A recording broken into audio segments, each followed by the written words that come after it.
This is really difficult. Wow, it's a lot difficult. I've never done it before. I did do it with the nightly news, talking in front of a camera, but I've never done it just one-on-one. And why is that harder? I guess before I had Laura and Theodore was there and we had a script. Maybe that's what it was. Maybe I need to brainstorm more. Or maybe I need to get excited about talking.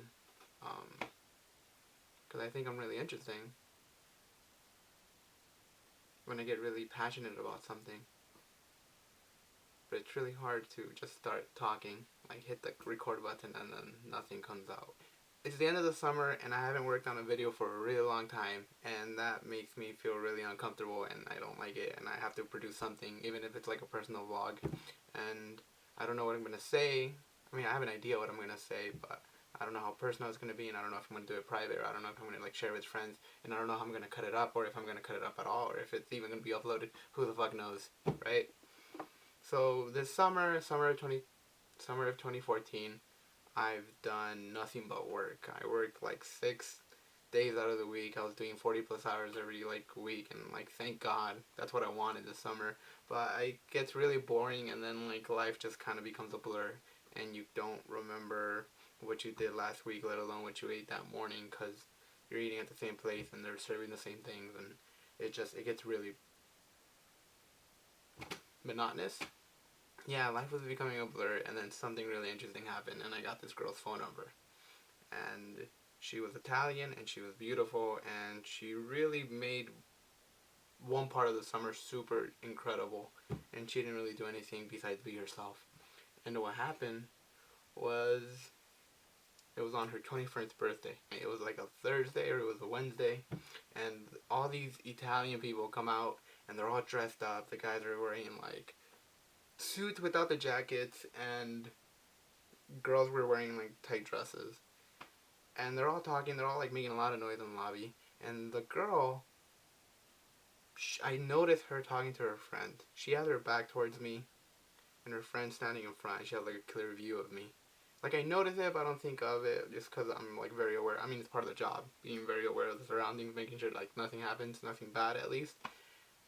And they go back and forth because they keep on forgetting things, like they forget their wallet or they forget money. I don't know what the fuck. They go back and forth, and she goes behind me, and I hear them talking like towards the vending machine area, and then she comes back and she leaves this little sheet of paper.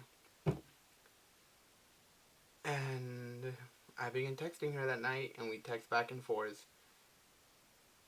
And holy shit, like this fucking girl's into me, or she thinks I'm interesting, or it's funny how insecurity works. Cause it's like I got her number, and the first thought that came to my head was, "Is some fucking practical joke?"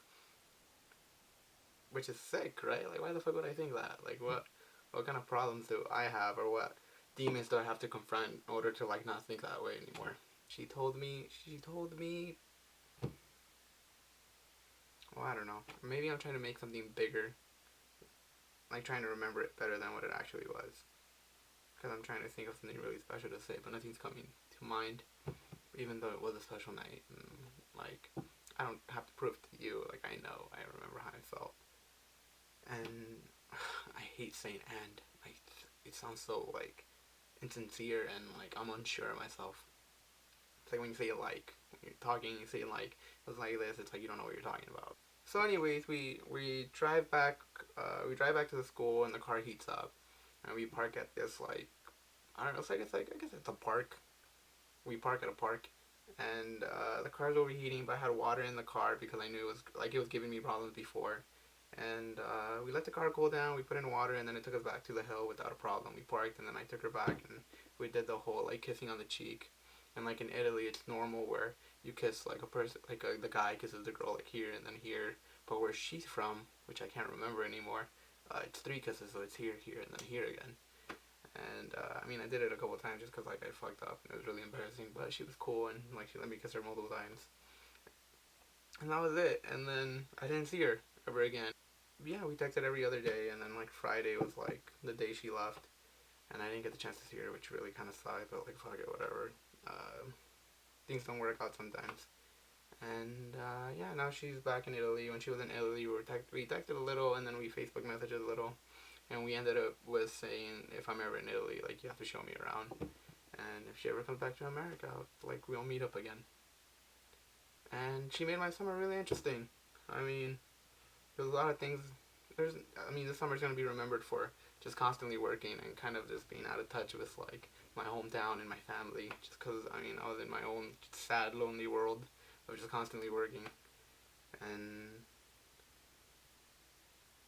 but I'm gonna remember her most definitely. She's definitely a story.